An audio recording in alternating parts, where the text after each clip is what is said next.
First tonight, Israeli media say the country's security cabinet has unanimously approved a plan to expand its military offensive in Gaza. However, reports indicate it'll only be implemented after Donald Trump's visit to the region next week. The Israeli military has called up tens of thousands of reservists in preparation for the expansion. Poll after poll has shown that a majority of Israelis are calling for the war to end immediately, saying it's a failed strategy, and they've been urging the government to strike a deal with Hamas to bring the hostages home. Israeli media are also reporting that the cabinet approved a plan to resume the delivery of humanitarian aid to Gaza with the US through an international fund and private companies. In a related development, the Houthis have responded to Israel's new plans in Gaza, saying they'll impose an air blockade on Israel by repeatedly targeting its airports. In a statement on social media, the group warned airlines to cancel flights to Israeli airports. On Sunday, a missile fired by the group landed near Ben Gurion Airport, close to Tel Aviv. Meanwhile, Yemen's capital Sana'a has been bombed. The Houthis say they blame the US for about 10 strikes on Yemen overnight. This would appear to be retaliation after the Houthis targeted Ben Gurion International Airport. The Houthis say the attack showed their ability to hit sensitive sites in Israel. Obviously, we're being challenged. The whole world is being challenged by the Houthis, including in the dastardly attack they did today near Ben Gurion Airport. We will not tolerate it. We will take very strong action against them. And we always remember that they act with their patron Iran's direction and support. We will do what we need to do to take care of our security, to respond effectively, and to give Iran a due warning that this cannot continue.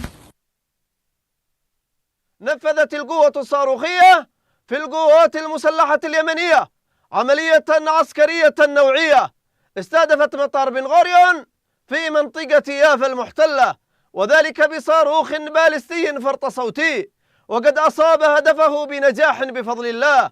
وكان من نتائج العملية ما يلي: فشل المنظومات الاعتراضية الأمريكية والإسرائيلية. Well, for more on this, I'm joined now on the line by the Israeli ambassador to Nigeria, Michael Freeman. Mr. Freeman, thank you very much indeed for joining us. Why does the Israeli military need to expand the military operation in Gaza, having withdrawn huge numbers of troops from there already? Good evening, Charles. Always a pleasure to be here.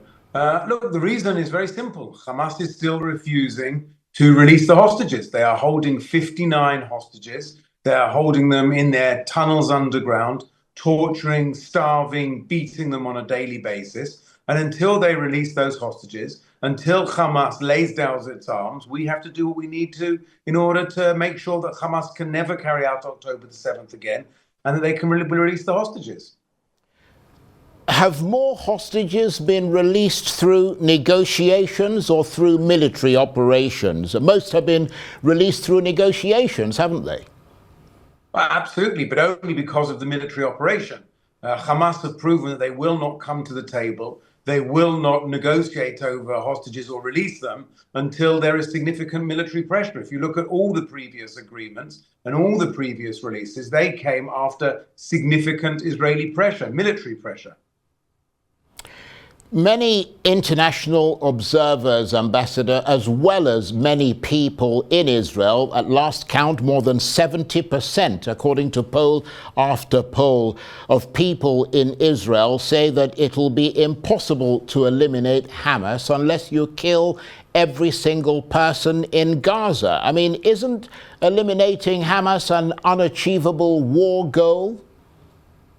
I don't think it is. I think it is achievable. The way to do that is to take out their leadership. We saw that in the past, for example, in Lebanon in 1980s, the Palestinian, the PLO leadership left. The Hamas leadership could do the same thing here. They could lay down their arms and they could agree to leave Gaza. And if they do that and they release the hostages, this war will be over. We do not want to be in Gaza. Our aim is to release the hostages and to make sure that Hamas leave. And if this is the best way of going about it, then that's what we shall do. But ultimately, if Hamas say tomorrow they'll leave, they'll lay down their arms, they'll release the hostages, this is all over.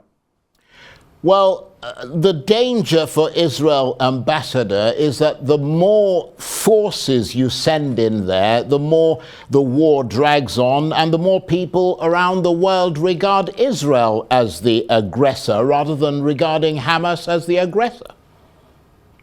Well, I would hope that the world understands that Israel never wanted this war. We've never wanted any of our wars. As you know, we've just celebrated 77 years since our anniversary. Last week was our 77th Independence Day. And in our Declaration of Independence, it says very clearly our arm is outstretched in peace to our neighbors. We want to be a productive member of the communities of the region. And we encourage Arab nations to join with us, work with us for the betterment of the region. That's always been our goal. That's always been our desire. That's always been our aim. We only ever wanted to live in peace. We only ever wanted to re-establish our homeland, to return to Zion and to build a flourishing community. And that's all we've ever wanted. And we've shown that with peace with Egypt, peace with Jordan, agreements with the United Arab Emirates, with Morocco, with Bahrain, that we are interested in peace and our arm still remains outstretched. It was Hamas that started this war. It was Hamas that brought this on us. It's Hamas that's continuing. You know, Charles, there is a truth, and it's a very, very good truth that I think we should focus on, that if tomorrow Hamas were to lay down its arms, this war would be over. If tomorrow Israel were to lay down its arms, Hamas and Iran and others would wipe Israel off the map.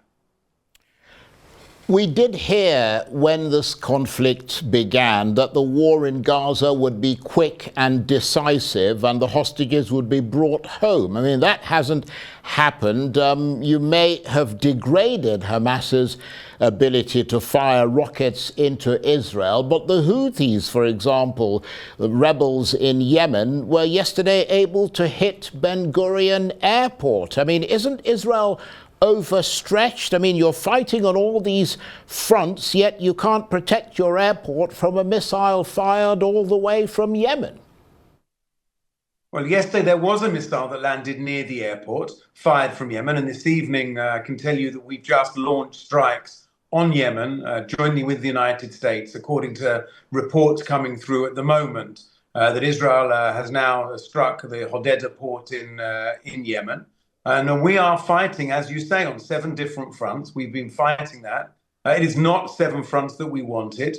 This is all coordinated and stretched by Iran. Iran is the puppet master behind this. Iran is providing Yemen with the military knowledge, with the military ability, with the financing, in the same way it does so to Hamas as well. Iran is the puppet master here. Hamas and the Houthis are just the puppets. And we need to understand that these people are not just a threat to Israel. This is a threat to the whole world. We've seen that the Houthis have blocked off shipping lanes, that the Houthis have attacked international shipping.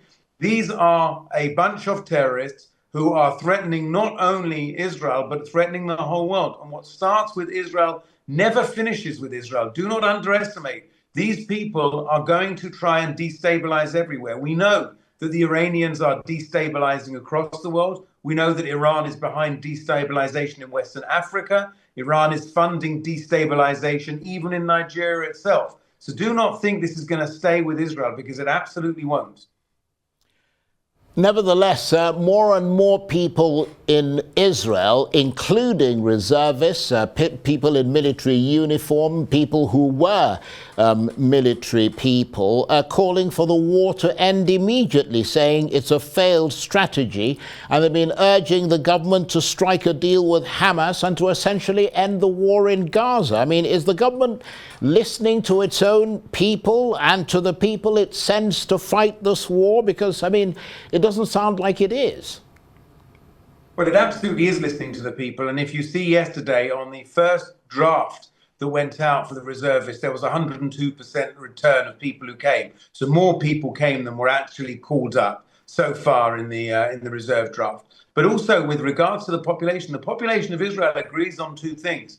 One of them is returning our hostages, and the other one is defeating Hamas. There is a legitimate argument which is the best way of going about that and what the best tactics are. The aims everybody agrees with, and the Prime Minister was very clear, we need to return our hostages. This evening, the statement was we need to return our hostages, and the government's decision is that it is very clearly by using military pressure that we have the greatest chance of returning our hostages. And that's what this is about. And again, as you said in your report, Hamas has a number of days, up to 10 days, in order for it to agree to release hostages. And if it does so, then this campaign, this military operation will not take place. But otherwise, this will be a military operation like nothing we've seen so far. It will be with greater force. It will be in greater areas. It will work to move the civilian population out of harm's way. We will build a new mechanism for distributing aid that does not go through Hamas.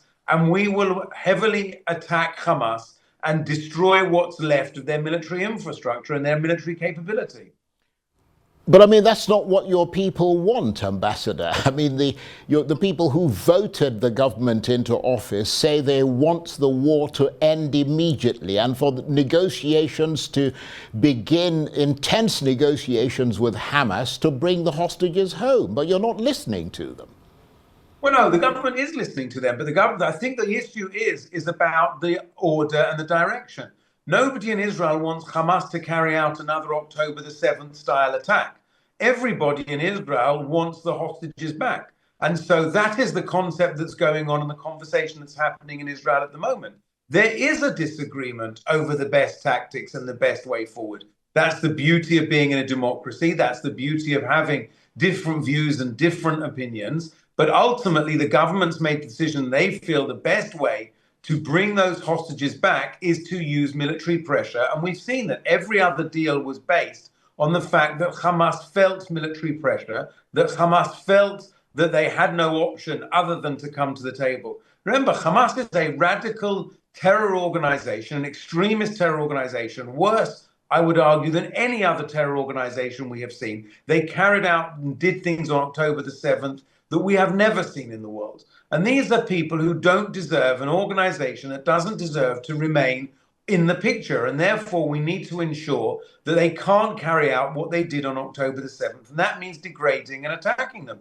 And therefore, that's what we're going to do. Again, I remind you, if Hamas were to lay down its arm and release the hostages, this war would be over tomorrow. It's all very well everyone saying we'll negotiate with them, but Hamas's basic negotiating position is we want to stay in the Gaza Strip, we want to stay with our guns, and we want to rebuild, to attack you again in a similar way we did to October the 7th. And no Israeli will accept that. No Israeli wants that. And therefore the argument, the internal argument is over tactic, not aims. Everybody agrees. End of Hamas, return the hostages. I know you've got to go in a couple of minutes, Ambassador. We appreciate the time. What about, you mentioned the issue of humanitarian aid for the people of Gaza. Of course, they've been under a blockade for the last few weeks. Israel says it's going to resume deliveries, but that it's going to change the way that aid is delivered. I mean, tell us more about what that means. Well, what it means is that at the moment, the aid has been hijacked by Hamas. It is allowing Hamas to stay in power. It's allowing Hamas to utilize aid. So we have developed a mechanism along with the American government that will allow the aid to be delivered through private companies and through aid organizations directly to the residents of the Gaza Strip, directly to the Palestinians. We offered to work with the United Nations and other aid agencies, the international aid agencies that are run through the United Nations. Unfortunately, they have only said they will run the aid through Hamas, which is preposterous, it's outrageous, and it will embed Hamas in power. So we will build an alternative mechanism that will bring aid directly to the people who need it, directly to the Palestinians, food directly to them, jointly with the Americans and through private companies and other ways. Well, you said you will build, so you haven't actually built it. I mean, the people are near starvation from what we hear. No, the systems are ready, and as we go into the new phase of this conflict, then that will be put in place alongside. The the new aid system, delivery system will be put in place. It will go hand in hand with any new stage of the conflict. But again, we could solve all of this if Hamas tomorrow will release the hostages, lay down their arms, all the aid would be coming in. There would be no limit, no problem whatsoever. But it is Hamas that are holding all of the Palestinians, all of Gaza hostage, as well as the 59 Israeli hostages that they are holding there. And if the world really wants to see this come to an end, the world should be calling very, very clearly on Hamas to release the hostages and lay down their arms. When they do that, this will be over.